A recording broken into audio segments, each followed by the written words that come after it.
nice and close so I can speak without alerting the others. She's getting closer. Hellblade: Senua's Sacrifice was a sleeper hit for Ninja Theory back in 2017. And even if you missed it the first time around, you probably didn't miss the trailer they recently dropped for its follow-up, Senua's Saga.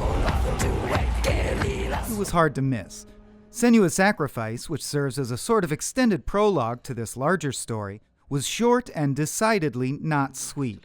It tells the tale of a hero's journey into the depths of Helheim itself to defy the gods of Valhalla in the name of a lost love, and with the unlikely assistance of a decapitated head. No, I don't mean Kratos. Whereas the Ghost of Sparta may arguably suffer from acute rageaholism, Senua is a much more grounded and tempered character. In fact, the designers employed 5 mental health consultants to render the story, resulting in a humane and nuanced take on mental illness that may well be the most realistic depiction of schizophrenia and psychosis ever presented in video game form. Eternal Darkness, eat your heart out. Not to mention, it made for an intense, moody action-adventure game that earned the praise of critics and players alike. So just in time for Senua's Saga, here's the story of Hellblade so far. Senua's lot is a hard one. She struggles with thoughts and behaviors that today would be diagnosable and treatable by a psychiatrist or counselor. Things like the Furies, the tangible voices in her head that follow her and pester her with bullying comments throughout the game. But as someone living in the 8th century, Senua's psychoses have inevitably become blended with her people's religions, rituals, and superstitions. She's deeply misunderstood by those around her, branded as cursed, a haver of second sight, and a mystic to be feared. She is Celtic, a Pict, and a warrior hailing from Orkney. But as her story begins, Senua is very far from home indeed. She's come to Helheim, the Norse underworld, to fight for the lost soul of her lover Dillion. Dillion, horribly slaughtered by raiding Norsemen, was the sole figure in her life that showed her only understanding and refused to reflect her self-loathing back to her.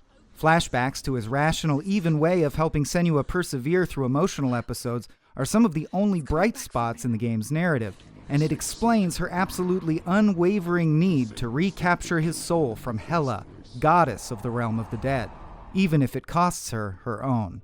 Such is Senua's Sacrifice. Although the title has a second, even darker meaning, since it was upon returning home to find Dillion blood-eagled by ravaging Vikings as a sacrifice to their own gods, that Senua lost everything, inherited her quest, and became convinced that Dillion's soul was being held for eternal ransom in their strange underworld Helheim, lorded over by a very real foreign goddess. With Dillion's head in a bag at her side, and occasionally speaking to him, her own Furies, even the player themselves, Senua navigates Helheim, battling otherworldly creatures and frequently her own darkness and delusions. Instead of a linear story, we experience the universe through Senua's unique eyes, as visions, memories, and reality flow into one another in a disorienting shuffle. From the vantage of a modern-day clinician, Senua could simply be hiking through the wilderness, talking to herself, seeing things that aren't there, and struggling with her own inner demons.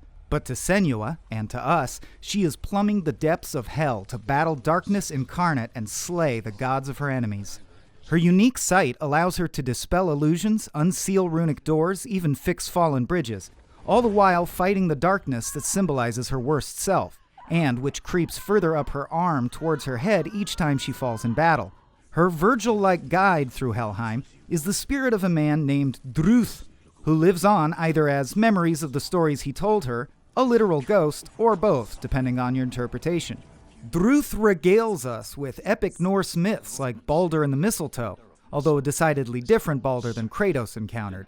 He was beautiful, good and wise. He gave fair judgments. Sigurd's slaying of Fafnir the dragon, the prophecy of Ragnarok, when the universe will burn and the gods themselves pass away, and of course, the legend of the Hellblade itself, Gremir, a blade capable of slaying the gods. Senua's sinuous path into Helheim leads her first through the domains of the fire giant Surt and Master of Illusions, Valravn. Senua dispatches them both in order to open Helheim's gate, but is struck down by Hela almost immediately upon their first encounter, left swordless and, eventually, Dillionless, as his head tumbles into a pit and disappears far below. Aided by her voices and visions, Senua comes upon the Hellblade embedded in the heart of a tree, and Druth's legends compel her to complete 3 heroic trials in order to reforge it. At the same time, Senua's memories and delusions gradually invite us into her tragic backstory. Her mother Galena was similarly touched by second sight, or suffered from hereditary psychoses, and Senua's devout and truly terrifying father Zindel eventually declared Galena cursed by the gods and burned her alive. Witnessing the murder at age 5 and being abused by her father and treated as an outcast by the townspeople only deepened Senua's darkness. Her sometimes erratic behavior caused the whole community to view her as bad luck, and when a plague swept through the village, her father was more than willing to blame her and convince others to do the same. That was when Senua decided to flee to the woods, a self-imposed 1-year exile in a valiant attempt to wrestle with her furies in solitude, hopefully returning to home and her love Dillion with the darkness at bay. But it was upon her return from seclusion that she found Dillion dead, and during this time that she first crossed paths with Druth, an escaped Norseman slave who'd used his knowledge and ability to translate between Norse and Celt to lead the Vikings to villages to plunder under penalty of torture.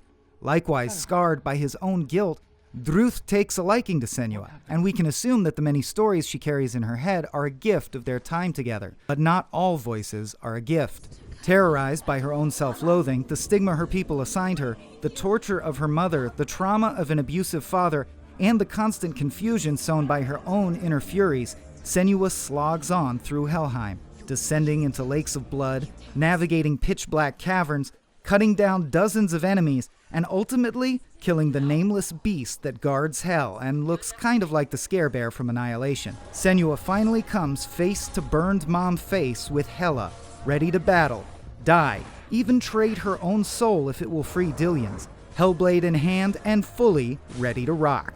If you unlocked the game's bonus cutscene, she also learned that her monstrous father Zindel secretly sold out the picked people, trading safe passage among the Norsemen for the location of their village. It was this betrayal, and Druth's torture-induced help, that truly killed Dillion, just as he murdered her mother, just as he tortured Senua all her life by blaming the fruits of his own evil on her. Zindel basically sucks, you guys. A horde of the dead rise up, swarming Senua, and a hopeless battle ensues that the player literally cannot win. You and Senua and Druth and the Furies are all one, and you hack and slash, and Hela's also kind of your mom, who Senua has to learn to forgive in order to forgive herself, and you suddenly realize you are literally playing a metaphor for confronting your own inner demons and the arduous process of healing from trauma, but like as a mythical zombie sword fight, and this game kicks ass, and then you die. As promised, the poison that's been seeping up Senua's arm and representing her mental anguish reaches her head just as she prepares to draw her final breath. But instead of dying, Senua realizes a moment of loss, of letting go, which is itself a kind of death. She admits to herself that Dillion is truly gone and beyond her reach. If Zindel was wrong to blame her, to hate her, and to call her cursed by the gods, if his gods were false, then so are their hells, and so is her bargain with the Lord of Hell. She surrenders her quest, and in that moment, she and Hela reverse roles. She drops Dillion's head into the water and emerges with a new sense of clarity from her ordeal. Dillion is dead, but their love was real, and Senua's mind may fight her and may be fraught with perils, but it is no curse. She knows now that she was blessed with a warrior's strength, a hero's heart, and the sight and determination to topple gods and banish shadows. Rising from the ground, symbolically resurrecting from the dead, Senua strikes a very temporary truce with the voices in her head and bids the player goodbye, while a lingering fury assures us that this is just the beginning. For more news and updates on Hellblade 2 Senua's Saga, keep it tuned to IGN. Follow us. We have another story to tell.